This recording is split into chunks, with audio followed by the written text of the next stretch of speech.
Estamos de volta com um assunto de grande relevância para todos nós.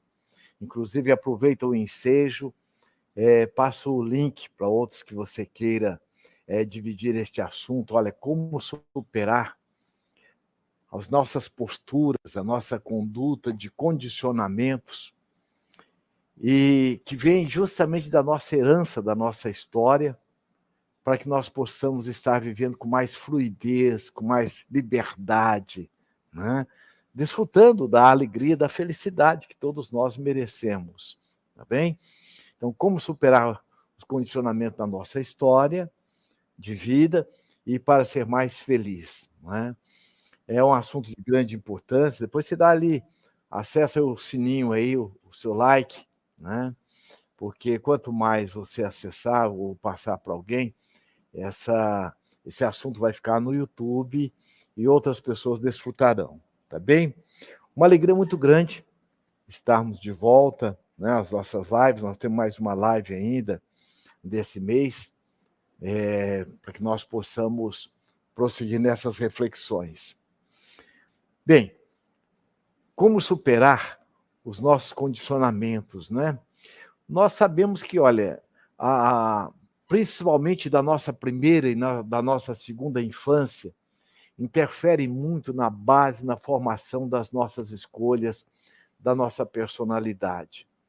Tem um teórico da psicologia, Vallon, Piaget, todos aqueles que fazem o estudo do processo de desenvolvimento da criança, são unânimes em colocar que a criança ela tem necessidade do pai, da mãe, de quem vai estar desenvolvendo o papel da maternagem ou da paternagem, para inseri-la nesse circuito sociocultural. Porque quando nós nascemos, nós já recebemos toda uma estrutura de relacionamento dos nossos pais, a história da nossa família, e quem nos passa isso é quem desenvolve o papel de autoridade na nossa vida. É pai, é mãe, são professores e assim por diante.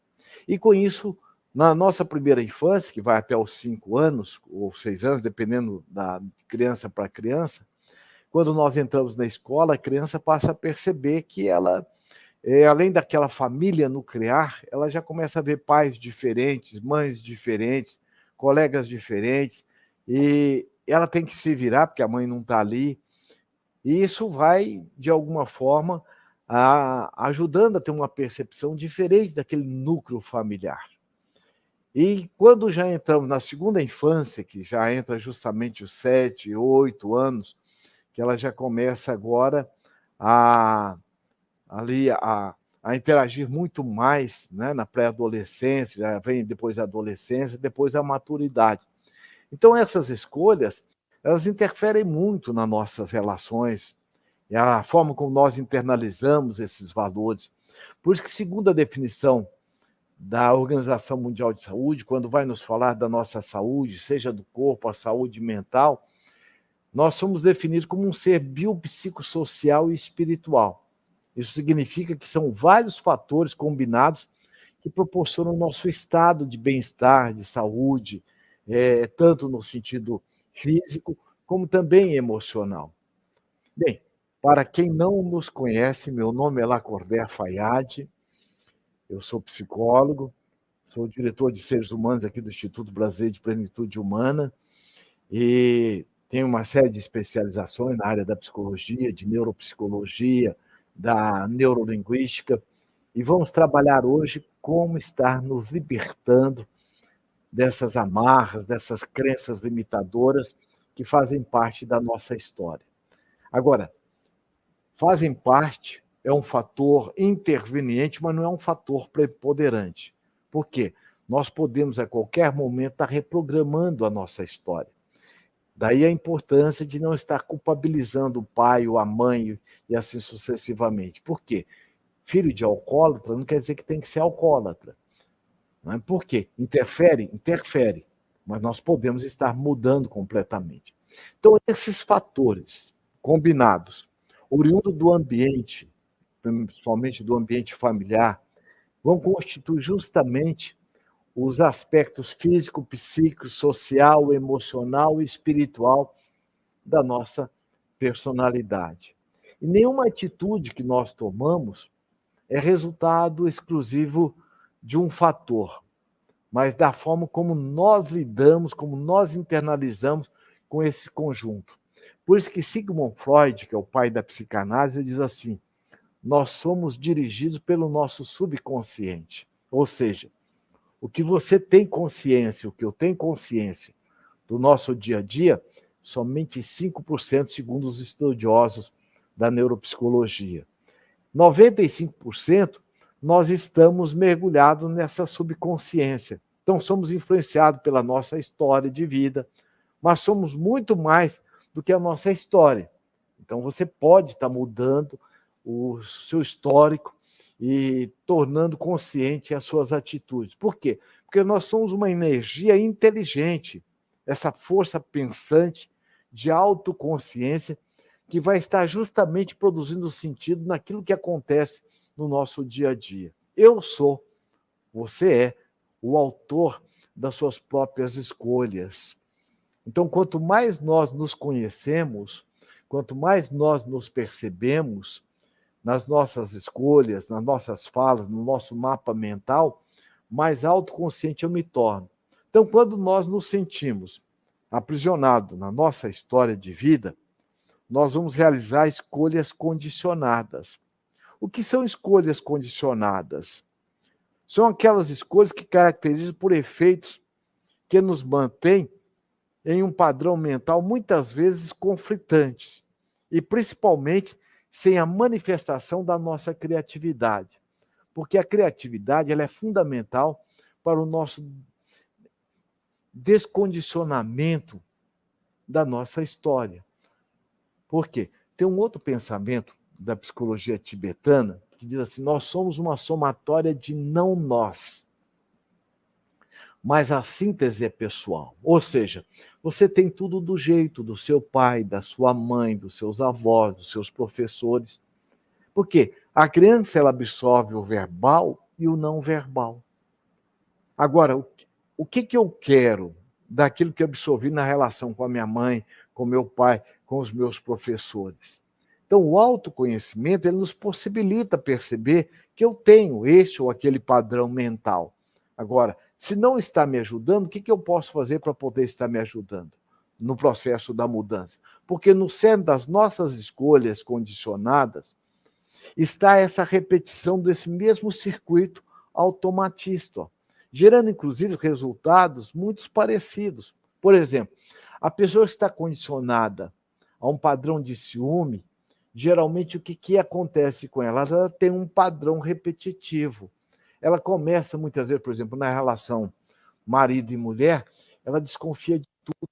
Ela vai ficar querendo vigiar o telefone do parceiro. Ela vai, onde é que você estava? Onde é que você estava fazendo? Então ela fica naquela condição automatista de estar sempre desconfiada. Por quê? Isso é processo de uma certa insegurança que nós trazemos conosco. Porque a pessoa que tem a autoconfiança, ela vai justamente ter uma flexibilidade maior. Então, existe uma lógica emocional que explica por que mantemos o circuito automatista e que nos leva também a escolhas condicionadas na maioria das circunstâncias da vida. Por quê? É a forma como nós buscamos conduzir a nossa mente. Por exemplo, quando você está assistindo uma novela, um filme, você não fica pensando, não, isso aí é mentira, isso é novela. A nossa mente, ela não distingue o que você está pensando e o que está acontecendo. E a mente funciona por associação. Eu vejo algo, eu já associo com outro, eu já logo vem uma terceira situação mental com base nessa combinação. Outro movimento da nossa mente é a comparação. Eu vejo algo, por exemplo, alguém conseguindo algo que eu julgo que eu não sou capaz. Então, naquele movimento, o meu mapa mental é de incapacidade. Então, o que acontece? Eu vou, muitas vezes, deixar de aproveitar a oportunidade para o aprendizado, ou aproveitar a oportunidade que está batendo à minha porta, por uma série de questões que nós vamos ver agora mesmo. O medo, a insegurança, rejeição, abandono, desperta em nós os nossos conteúdos internos. O outro padrão de comparação e associação, eu generalizo. Porque quando você está com medo, parece que você nunca teve coragem.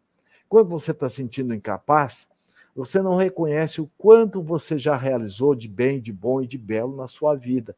Por quê? A sua mente fica na monoideia, naquela energia de incapacidade. Então vamos pensar junto, olha. Imagine os fatos passados, como se fosse um aparelho de televisão. Como você está assistindo a televisão. Então imagine você mesmo assistindo uma projeção do passado à sua frente. O que acontece? Isso cria uma ilusão de que à sua frente, olha, as lembranças, elas não são do passado. Elas são uma realidade. Por isso que é muito importante nós estarmos buscando estudar os nossos padrões mentais. Não tem aquela pessoa que ela tem uma excelente memória remota. Ela tem dificuldade. Qual que é a característica automatista dessa pessoa? Dificuldade de deixar o passado passar. Ela fica remoendo o passado. Vamos supor que ela teve uma situação, vamos pegar uma situação marido e mulher, como às vezes a gente atende tanto no consultório. Às vezes o companheiro teve uma pisada de bola, né, buscou um relacionamento extraconjugal, mas naquele momento em que ele buscou, foi um momento de falha que é dele. E ele tem outros valores, como todos nós temos, que vai agregar na relação, e muitas vezes a companheira, fazendo essa avaliação, e dentro de um entendimento com o parceiro ou a parceira, eles fazem um recontrato, fazem um recombinado. Mas embora tendo feito aquele combinado, aquele recontrato, mesmo que o companheiro ou a companheira tenha mudado de atitude, porque ele aprendeu ou ela aprendeu com aquela atitude, o que aconteceu, a pessoa que tem um padrão mental automatista, ela fica remoendo aquilo. E muitas vezes, quando o próprio companheiro ou a companheira, que é aquele que foi o instrumento da pisada de bola, da atitude que saiu fora daquele contrato, o que acontece? A hora que a pessoa vê o outro bem alegre, feliz, se ela tem um padrão de ficar num padrão automatista de vítima, de incapacidade, naquele momento, a alegria do outro a incomoda ou o incomoda. E aí é a hora onde ela coloca agora, preso nas lembranças do passado, e aquilo vem como se estivesse acontecendo agora, porque a única realidade realmente que existe é o aqui e agora. Mas como ela fica apegada ao passado, isso gera um circuito mental automatista. E aí ela vai dizer, você está todo alegre aí, mas você esqueceu o que você fez comigo? Há 20 anos atrás, naquela quarta-feira, ela tem detalhes. E isso fica a martirizando ou martirizando, dependendo da pessoa. Então, essa ilusão de ver as lembranças do passado como uma realidade cria justamente um muro que dificulta abrir as possibilidades futuras. Aí onde vem a mágoa, onde vem o ressentimento, onde muitas vezes a pessoa fica numa subqualidade de vida, porque ela está presa ao passado e também à validação do outro. E aí tem aquele ditado que nós sempre utilizamos nas nossas lives, né? Quando o pássaro ele assenta, né, no galho, e assentar aí com 2 S, né? Ele pousa no galho, ele está confiando no galho ou na sua capacidade de voar? Então você vai entender que é na capacidade de voar. Então o galho nessa metáfora significa apoio, ajuda. Apoio, ajuda é o que o universo te oferece. Você só chegou onde chegou porque você teve apoio, você teve ajuda de N pessoas na sua vida. Mas quem pegou as oportunidades, as ajudas, e colocou para dentro de você foi você mesmo. Isso é o seu voo. Então, voo, somente você pode voar para você. Somente você pode fazer suas escolhas. Somente você pode produzir a sua evolução. Não tem como alguém fazer escolha por nós. O máximo que alguém pode realmente fazer é lhe auxiliar, lhe ajudar. Nós não estamos falando aqui de criança. É claro que a criança, se você não cuidar, se você não fizer todo o trabalho com a criança, ela perece. Nós somos o único ser, o único animal que, se não for cuidado, a gente morre. Muitas vezes, por exemplo, o bezerrinho já nasce, daqui um pouquinho ele está andando. O elefante, daqui um pouquinho está andando. Agora, nós, se não for cuidado, nós perecemos. Então, tem muita gente na fase adulta, mas que está na codependência da criança, está numa criança psicológica emocional.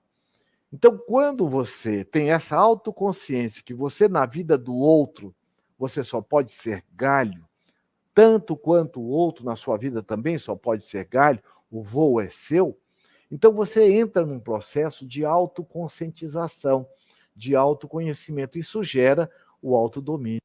Porque as escolhas condicionadas, elas são oriundas desse circuito mental automatista.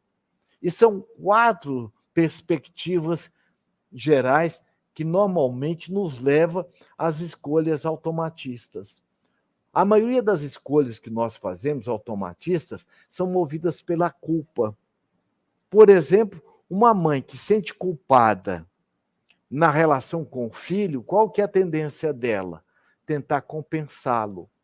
E há vários tipos de culpas, crenças limitadoras, que alimentam uma culpa. Há um tempo atrás, ouvimos uma mãe que ela dizendo que o filho era uma pessoa muito competente, mas ele não dava, muitas vezes, sorte no trabalho.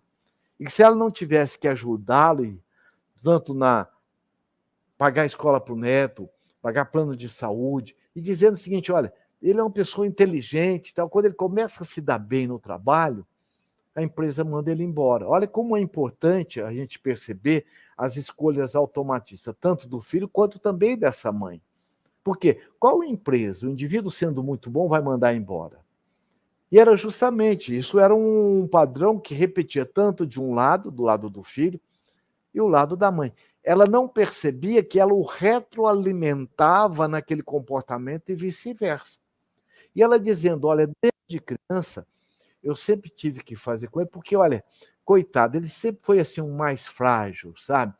O irmão dele já era mais desenvolvido, e ele, eu não sei porque eu sinto uma certa assim, necessidade de compensá-lo. E aí buscando perceber, porque às vezes a situação que gerou o sentimento da culpa, nós deixamos de perceber. Até esquecemos, entre aspas, porque ela fica no nível subconsciente. Depois, olha o que ela colocou. Quando ela ficou grávida, foi um momento de grandes desafios, tanto na relação dela com o esposo, como uma situação também econômica. E ela sentiu que naquele momento, aquela gravidez, ela não foi planejada. E, de uma certa forma, ela não queria aquela gravidez. Ele depois, conversando com o esposo e tudo, e ela então aceitou a gravidez. Mas ela criou um sentimento de culpa. O sentimento de culpa é como se ela tivesse rejeitado aquela criança. Rejeitou aquele filho. E nisso o que aconteceu? Ela, movido pela culpa, ela quis compensá-lo, dando mais atenção. E só que nesse dando atenção e muitas vezes dando coisas para ele, ela não percebeu que ela estava criando nele, era o jeito dele sentir que ele ganhava o carinho dela, fazendo uma forma de vítima e ela compensar de alguma forma. Agora, é importante que nós questionemos esses padrões mentais, as nossas crenças limitadoras, que nos leva a esse condicionamento automatista. Então, fizemos um questionamento junto com ela. Você veja, se seu filho é tão competente e depois a empresa manda ele embora, qual empresa que estaria tendo uma pessoa com competência iria mandar embora? É um péssimo administrador, você não acha? Ela foi interessante, eu nunca tinha pensado por esse lado. Então pensa, Agora, uma outra forma, é importante a gente questionar, fazer perguntas que nos ajude a desmistificar, a tirar essa sombra que coroa as nossas crenças, que nos leva a atitudes automatistas. Então eu fiz uma pergunta. Você, naquele momento, você estava rejeitando, era o seu filho ou aquela situação? Como assim? Você sabia que você estava grávida, era desse seu filho? Não, eu nem sabia se era homem ou se era mulher. Eu estava grávida de 1 mês, 2 meses, que eu descobri. Então você rejeitou, foi seu filho ou foi uma situação? Tanto é que você aceitou depois. Falei, nossa, eu nunca tinha pensado desse jeito. Então, a partir do momento que ela começou a refletir e buscar uma ajuda, isso é muito importante, nós buscarmos ajuda, porque há algo que está tão enraizado, está no nível subconsciente profundo, e que às vezes nós não nos damos conta disso. Então, é uma questão de autorresponsabilidade, de autocuidado. Aquilo que está sendo conflitante para mim, aquilo que realmente não está agregando valor, eu buscar uma ajuda, seja ela qual for. A leitura, uma ajuda psicológica, para que eu possa estar realmente fazendo essa mudança de nível. E realmente, ela entrou fundo, realmente, ela buscou a terapia, e a partir do momento que ela mudou, ela deixou também de retroalimentar aquele comportamento do filho, e o que aconteceu? A mudança dela fez com que ele também viesse a mudar. E mesmo ele questionava, porque quando ele fazia de vítima para ela, de forma velada, ela agora já não retroalimentava essa questão.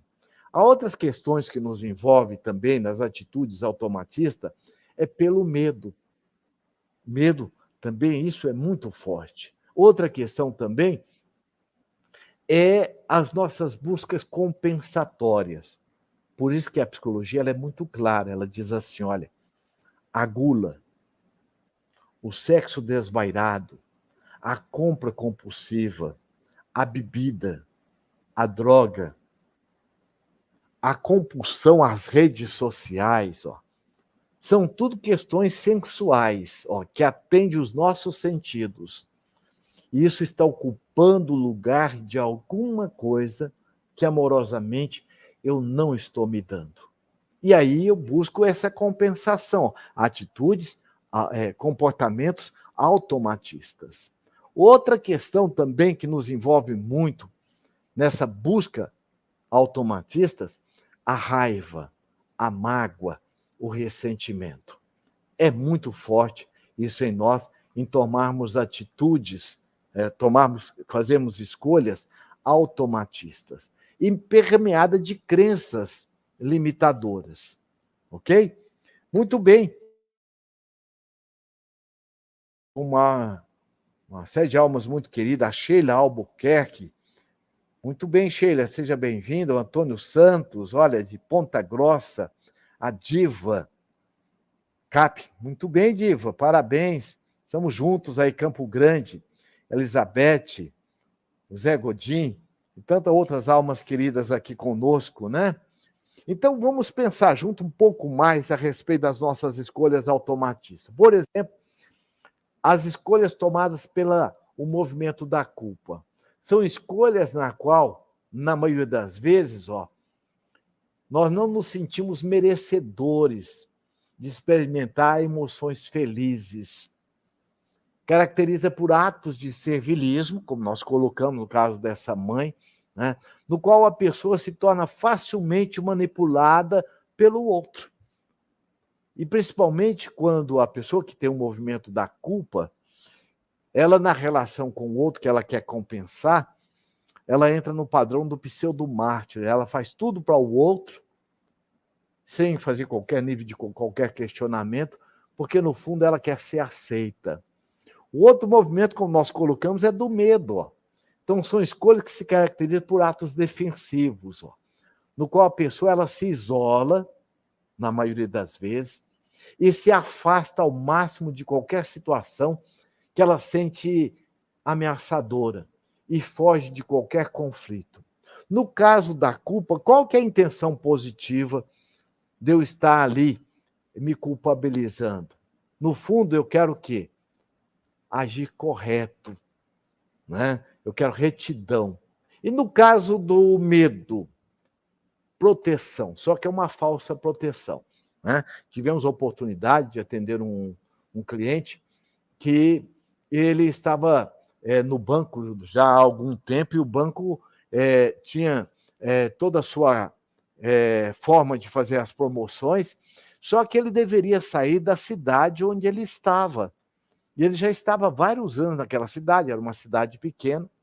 Então ele levou o pai e a mãe para essa cidade, e ele tinha um padrão, porque ele veio de um padrão familiar, de grandes necessidades, né? E ele se tornou o provedor, porque o pai logo depois ficou doente e ele tornou o arrimo da família.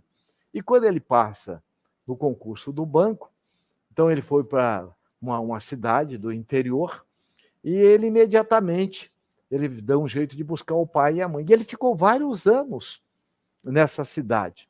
Chegou um momento que o banco foi e disse: olha, para que você possa agora ter uma promoção, é muito importante que você vá para uma cidade. E a cidade que ele viria era a capital, uma cidade grande para ele. E com isso, o que ele fez? Ele se isolou.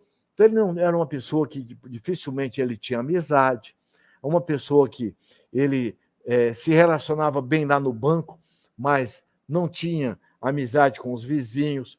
E qual que era o histórico dele? Ele, na infância, ele foi muito criticado. O pai era uma pessoa do jeito dele, porque a questão não é nós estarmos culpabilizando o pai e a mãe, não, porque o nosso pai e nossa mãe deram o que eles tinham para dar.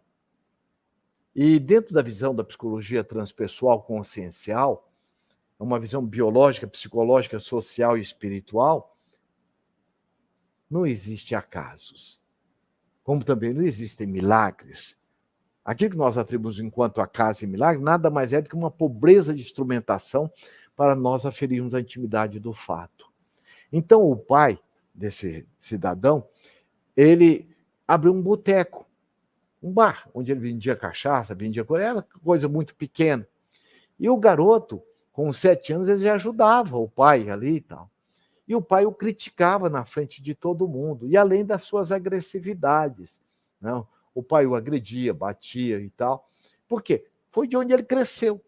Então, com isso, ele criou assim, uma pessoa, arredia a pessoa, porque ele tinha muita vergonha. Então, ele tinha medo do que poderia acontecer. Ele tinha medo de ser criticado, o que os outros vão dizer, o que os outros vão pensar. Mas ele realmente, com isso, ele se fechou. E ele se fechou onde? Nos livros. Então, muito cedo, ele descobriu os livros. Então, era um garoto dedicado ao estudo. Ele, enquanto a garotada ia brincar, ele ficava estudando. E, por isso, ele desenvolveu esse padrão. Então, veja, o medo.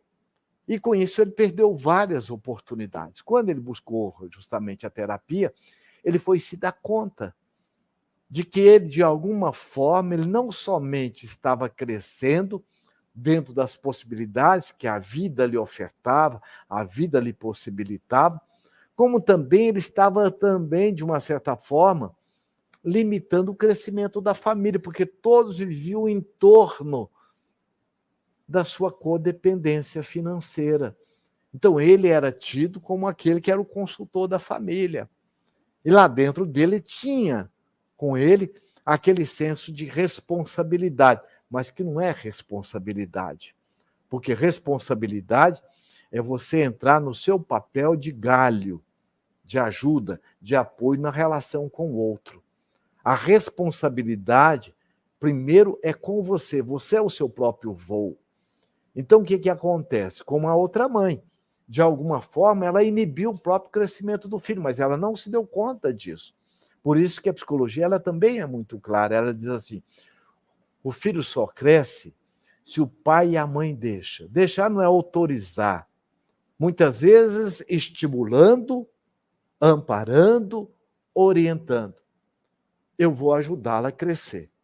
Agora, quando eu fico criticando, censurando, como no caso, eu vou inibir o crescimento. O fato é, você é responsável pelas suas próprias escolhas. Então não adianta você ficar culpabilizando seu pai, a sua mãe. Agora é importante que você entenda como é que você funciona. A outra questão das escolhas condicionadas, que é o sensualismo.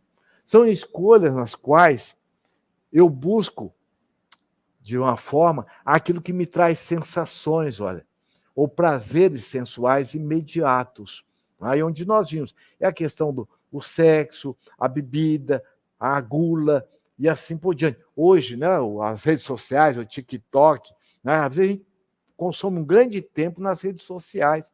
Às vezes nós estamos perto de quem está longe, estamos longe de quem está perto. Então aquilo nos dá um prazer. Só que aquele prazer que é sensualista, ele vai nos ajudar, por exemplo, ele vai atender às nossas sensações, mas não nos planifica. Então, por exemplo, se você tem uma atividade a ser realizada, você sabe que ela é importante, mas se você tem uma crença que você não é capaz, que você não dá conta, você vai procrastinar, você vai pegar algo para você que é prazeroso. E como disse, você vai empurrar aquilo com a barriga. Então você faz um movimento de motivação por afastamento. Então aquela insatisfação interna que você está de você mesmo, na relação com o outro, com a vida, com o trabalho, você busca nas sensações. Aí onde entra o cigarro, a bebida, os jogos, entra muitas vezes as questões do sexo, da comida e assim por diante. Então não adianta você te criticar. É você estar buscando te atender. No fundo, o que nós queremos? Qual que é a intenção positiva? Eu me senti afetivo, eu senti acolhido comigo mesmo. O outro movimento, qual que é que nós falamos? A raiva.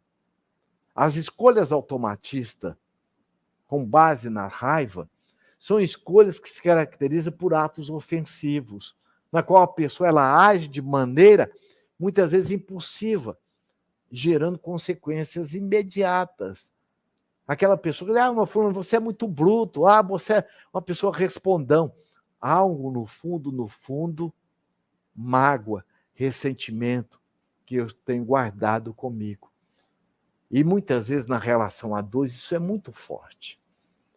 Na psicologia chama às vezes mecanismo de projeção ou de transferência. Se eu venho de uma relação, como nós vimos lá, na primeira infância, na segunda infância, de um pai agressivo, um pai déspota, um pai sem perceber, na relação com meu marido, eu projeto nele o que eu gostava ou também o que eu não gostava no meu pai. Ou muitas vezes eu projeto na minha esposa aqueles conflitos que eu tive lá na infância com a minha mãe. Então, muitas vezes, a relação ela se torna árida porque eu não estou me dando conta que eu estou conduzindo a minha vida com base no passado. Então, eu estou com dificuldade de deixar o passado passar. Certo? Perguntas? Muito bem, nós estamos aqui com a nossa Suzana Souza, a Márcia Cavalcante, de Recife, a Tânia Cristina Gentilini, Francisco está aqui conosco também, a Emília Lafayette, de Recife, a Márcia Loresato, muito bem, é do Canadá, a Maristela também, de Santa Catarina, Cristina Antunes, de Londres, e a Geise Medeiros, nossa parceira aí, direta das nossas lives, né? Muito bom. Então, veja, ó, se você tiver alguma pergunta, coloca aí no chat, nosso Guilherme aí vai estar nos passando, tá bem?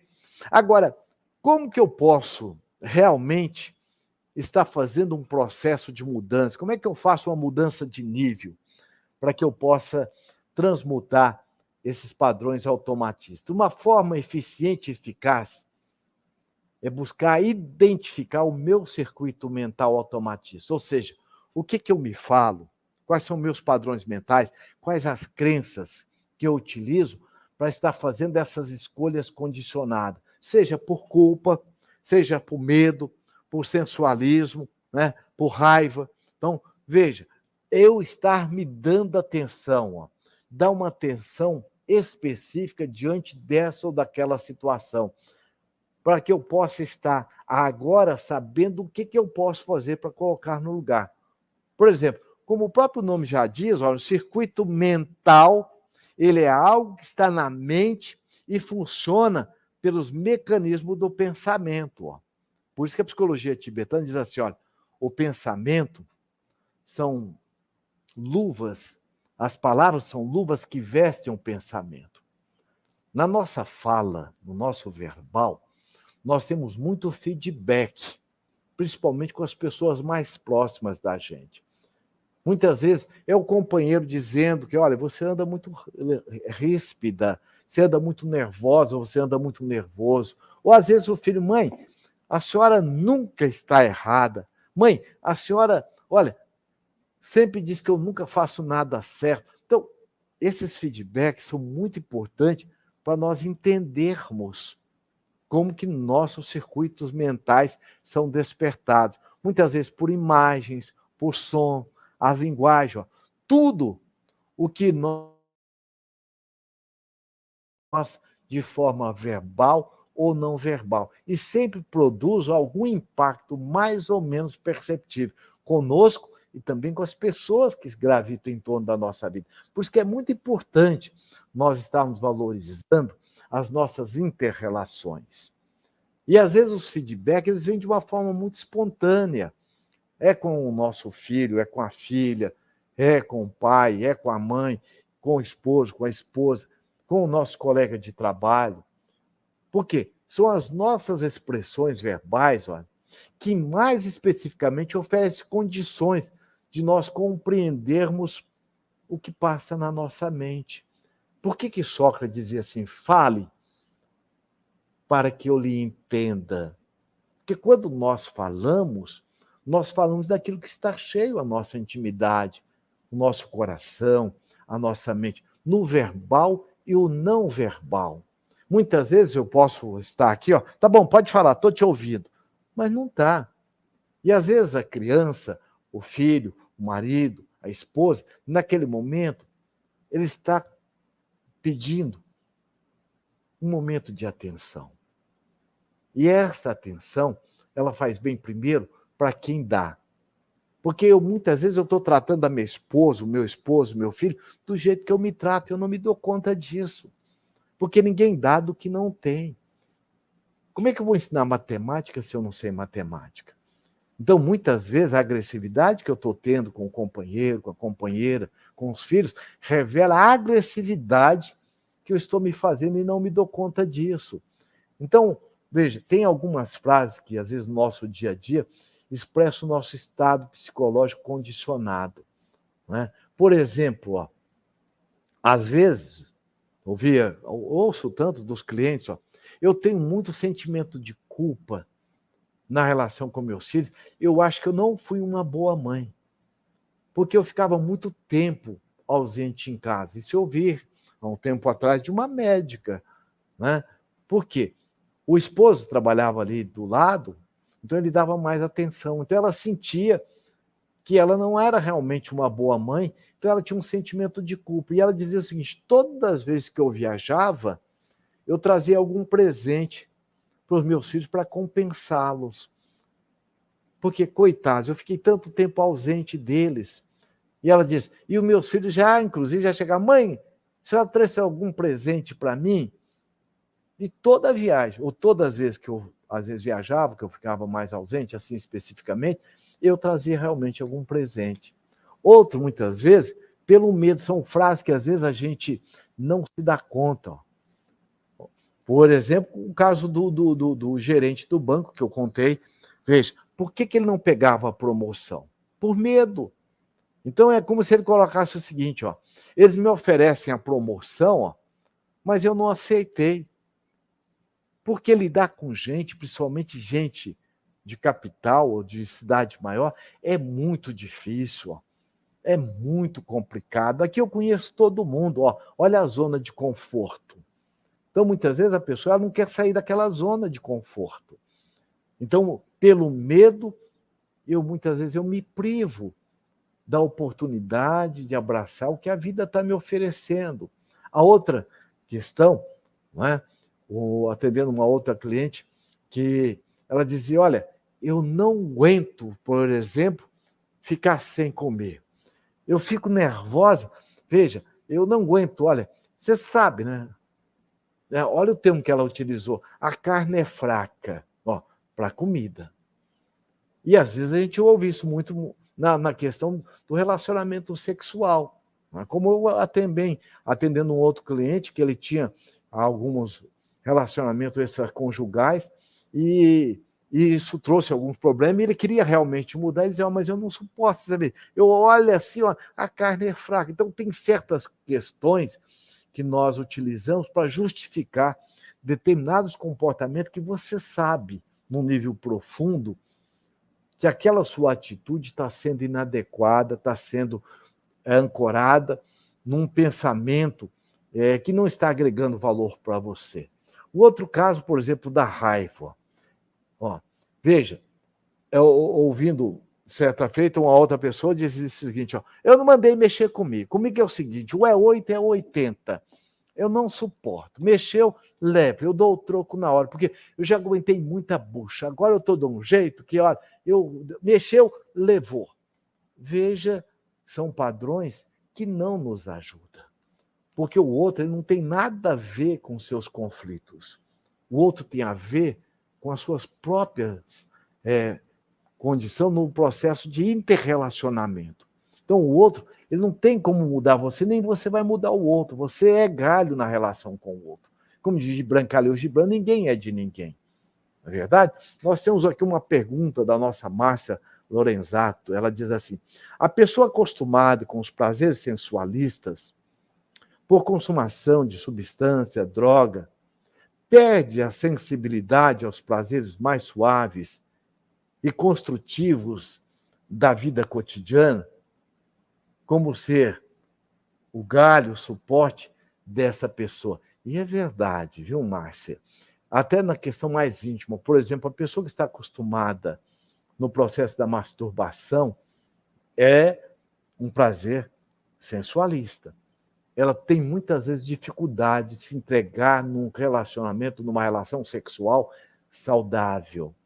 A pessoa que está, por exemplo, diante de qualquer dificuldade, ela busca bebida, porque o que é sensualista? Não é só em relação à questão sexual. É tudo aquilo que atende os nossos sentidos.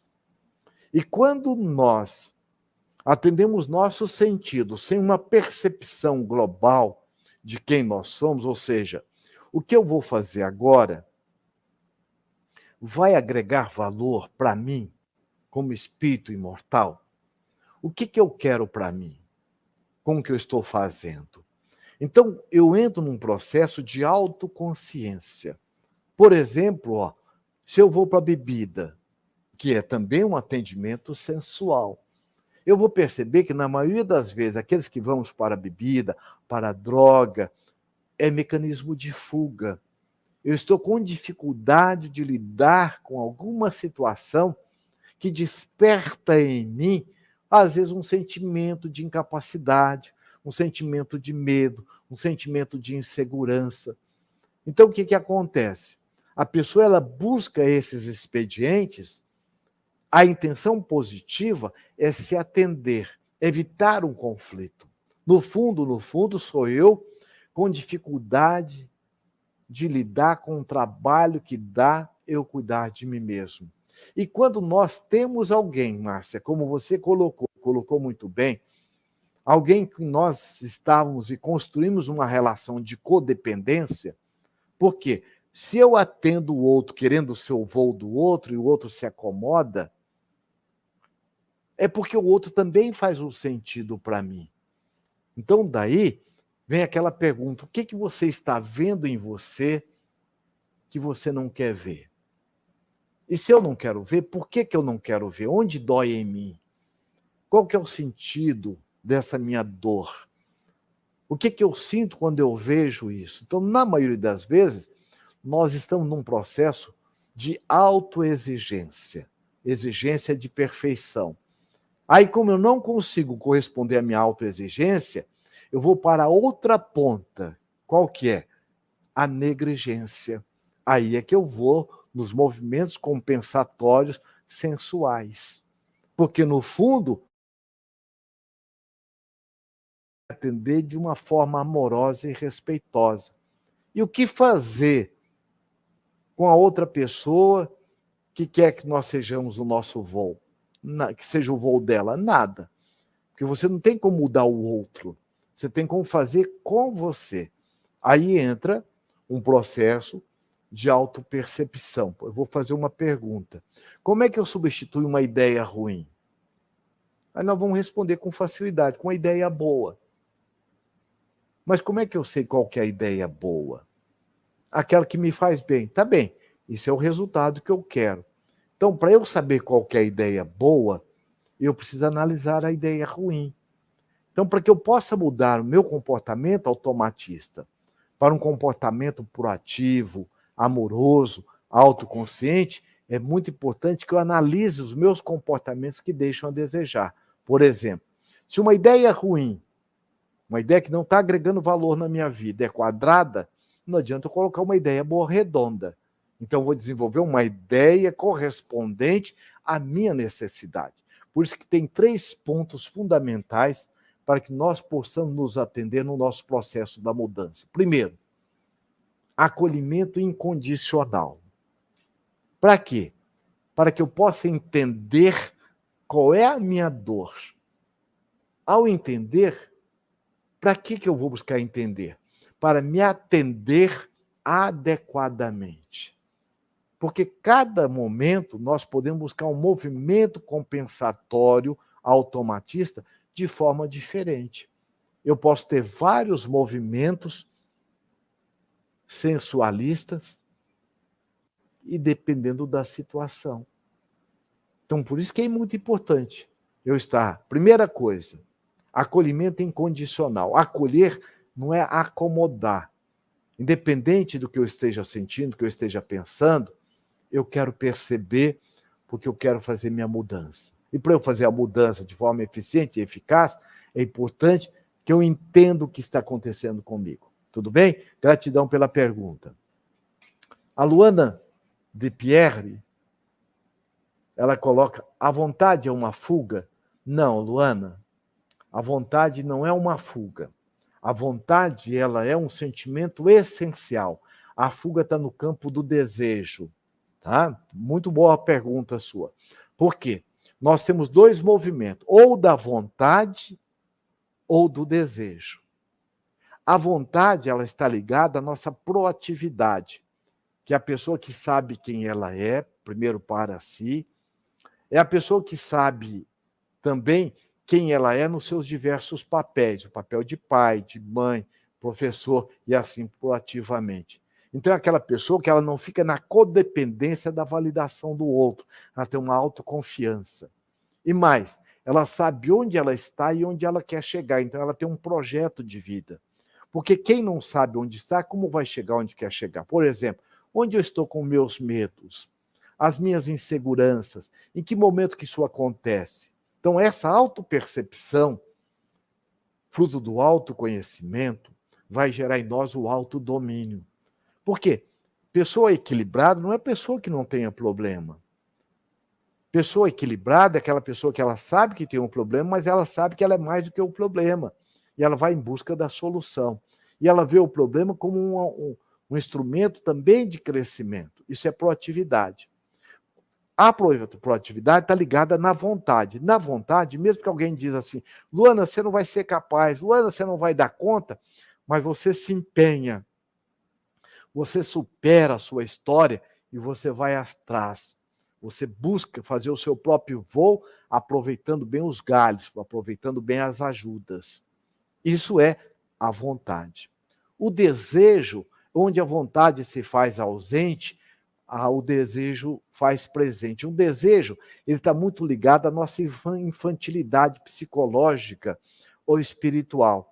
É aquele momento em que eu quero alguém ou alguma coisa ou alguma situação mágica para resolver os meus problemas. Aí eu estou no campo do desejo. Ou então eu entro numa outra polaridade. eu entro na revolta, na queixa, na lamentação. Então, o desejo, ele deixa uma subqualidade de vida, a vontade não.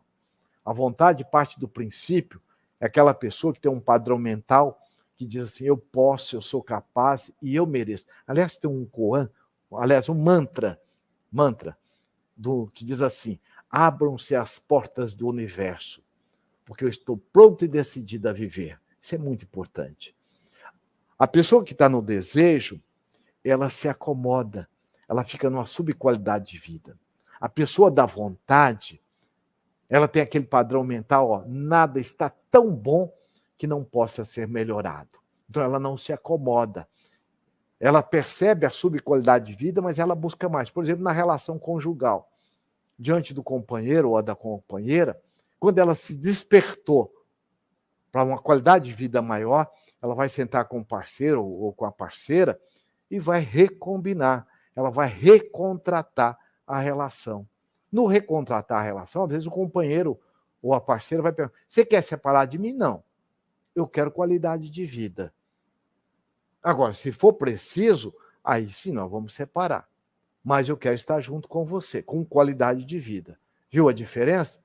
Então veja, ó, todas as escolhas condicionadas, existem justamente algumas características. Primeiro, da irresponsabilidade ou da pseudo-responsabilidade. E isso vai influenciando a pessoa a não se responsabilizar pelo que ela pensa, pelo que ela faz, pelo que ela sente e pelo que ela quer. Então, muitas vezes, ela fica no campo da queixa ou da lamentação, dizendo, sabe, olha, meu marido não me deixou estudar, olha, minha esposa, isso, olha, o meu trabalho. Então, ela criou toda uma situação para justificar um padrão automatista.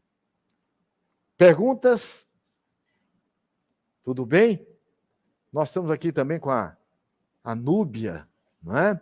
Com a Flávia, a Adriana. Boa noite, chegando agora. Olha. Muito bem, justo o tema que eu preciso. Obrigado. Um abraço, Lacordaire, de Porto Velho, Rondônia. Flávio, um abraço. Olha, nós vamos continuar na próxima live, ampliando essa nossa percepção de como eu posso me ajudar a fazer agora as escolhas saindo de uma forma autoconsciente. Por quê? Eu fico na queixa e na lamentação, que é um padrão de nos manter nessa subqualidade de vida. Outra questão que é muito importante é nós estarmos percebendo em nós a nossa irresponsabilidade ou a pseudo-responsabilidade. E aí o que acontece? Nós não focamos em escolher o que fazer conosco diante da situação. Então eu desfoco de mim, e aí o que acontece? O que fazer?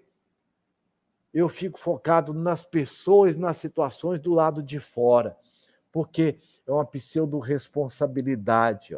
Então eu fico cheio de pessoas, de coisas e situações como uma forma de fugir de mim mesmo. O que é isso?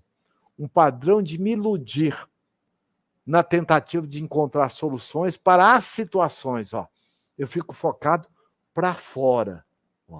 Quando, na verdade, a única escolha que nós podemos realmente realizar é de encontrar a solução dentro de nós, para somente depois saber lidar com as situações. Foi o que a Luanda perguntou. Não é? Então, o que acontece? Eu entro na força da vontade, da determinação. Eu quero, eu posso e eu mereço. Não é? Eu vou estar me dando cada vez mais uma oportunidade no meu processo de mudança. Bem, veja, qualquer situação na vida não se resolve por si mesma, por meio da sabedoria em lidar com a situação. Ela só resolve se eu souber realmente lidar comigo mesmo. Por quê? Não, vamos dar tempo ao tempo. Não deixar que o tempo resolva. O tempo não resolve. O que vai resolver é você diante do tempo. O que eu quero fazer para aproveitar ao máximo essa oportunidade, focado em mim e no que eu quero. Porque no circuito mental automatista, as escolhas são condicionadas. E elas vão estar sempre se espelhando na situação como se fosse algo Veja, a parte do ser humano, quando na verdade, somos nós, enquanto ser humano, que nós qualificamos as situações. Buda já dizia, nós sofremos não é pelo que nos acontece, nós sofremos por ignorância. E mais ainda, a dor e o sofrimento faz presente pela ignorância de ignorar o que nós estamos ignorando. Então, aquela pessoa que, não, eu sou desse jeito mesmo, não, comigo é assim, Agora, como encontrar essa solução dentro de nós mesmos? Se nós estamos atrelados dentro desse circuito mental automatista. E realizamos várias escolhas de que forma? Condicionadas. Como trabalhar isso? Como que nós podemos estar nos ajudando? Então, na nossa próxima live, nós vamos trabalhar como nos ajudar. Que padrões mentais eu posso desenvolver para estar agora saindo deste padrão mental vicioso, automatista. Quando eu vi, eu falei, quando eu vi, eu já fiz, de uma forma mais consciente. O que eu quero com o que eu vou falar? O que eu vou fazer? Eu vou chegar onde? Qual é o resultado? Então eu passo a ter uma percepção global para uma ação focal. Para encerrar, estávamos aqui na recepção, onde eu trabalho, uma avó e a neta dizendo, vó, eu vou chegar lá, vou falar para aquele bandido, isso, aquilo outro e tal, ele é o cafajeste e tal. E a avó bem centrada, calma, fazendo ali o seu crochê. De repente, a hora que a menina acalmou um pouquinho, ela pôs a mão no joelho da neta e falou assim, minha neta, põe sentido no que você está falando. Põe sentido no que você quer fazer. E voltou a fazer o crochê dela lá. Olha, põe sentido. O que ela quis dizer? O que você vai falar vai te dar que resultado? É o que você quer? O que você quer fazer? Ou depois? E depois? Está aberta a receber de volta? Porque isso é óbvio. Então, no fundo, a neta sai de uma postura automatista de raiva para uma conduta autoconsciente focada nela mesma. Tanto é que passou um pouquinho, a neta virou e falou, quer saber de uma coisa? É verdade, a senhora tem razão. O cara é um traste mesmo, ainda vou me envolver mais, aí a coisa vai feder mais ainda. O termo que ela utilizou. Então, muitas vezes, vale a pena.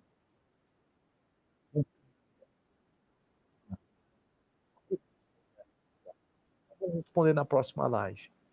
O que a situação quer me dizer? Como é que eu posso agir diante dessa situação? Eu quero, eu posso, eu mereço o melhor que o universo sempre me oferta. Porque o universo é galho, o universo é ajuda. A responsabilidade de acolher as ajudas é de cada um de nós. Então vamos encerrar com o nosso mantra. Aliás, recordando uma fala do nosso querido pobrezinho de Assis, São Francisco. A oração de Francisco de Assis era um ciclo virtuoso para que a gente possa mudar o ciclo mental vicioso. É um ciclo mental virtuoso. Senhor, fazer de mim instrumento da sua paz. Não é com o outro, é com você. Quando você estiver brigando com você, faça isso, leve paz. Onde houver ódio, não é com o outro, é com você. Eu vou levar o amor. Onde houver ofensa, quando você ficar te descaracterizando, acolha você com carinho, com amor. Você é a pessoa mais importante da sua vida. É com você que você vai estar andando pela eternidade. Ok? Vamos ao nosso mantra. Mantra são palavras que ajudam na organização dos nossos padrões mentais. E este mantra vai nos ajudar a sair desse padrão mental automatista para um padrão autoconsciente. E é um mantra de autoidentidade e conexão cósmica. Então ele diz assim, eu me amo. Sente as palavras que nós estamos falando. Olha, eu me amo. O seu cérebro está buscando vários momentos que você agiu com carinho, com ternura com você. Ó. Eu amo a vida. Vem aqueles momentos felizes, agradáveis. Ó. A vida é bela. E eu sou luz. Sou filho de Deus. O Senhor do universo, olha aí. Ó. Sob a sua proteção incondicional. Nunca vai te faltar ajuda. Herdeiro do universo. Tudo depende de você. A escolha é sua. Aprendiz da vida. Posso errar. Qual o problema? O erro é uma experiência me ensinando, me convidando a meditar, fazer diferente. E por aprendiz da vida, meu mestre é o maior psicólogo da humanidade, que é Jesus. Então o mantra é: eu me amo, eu amo a vida é bela. E eu sou luz. Sou filho de Deus. Sob a sua proteção incondicional. Herdeiro do universo. Aprendiz da vida. Meu mestre é Jesus.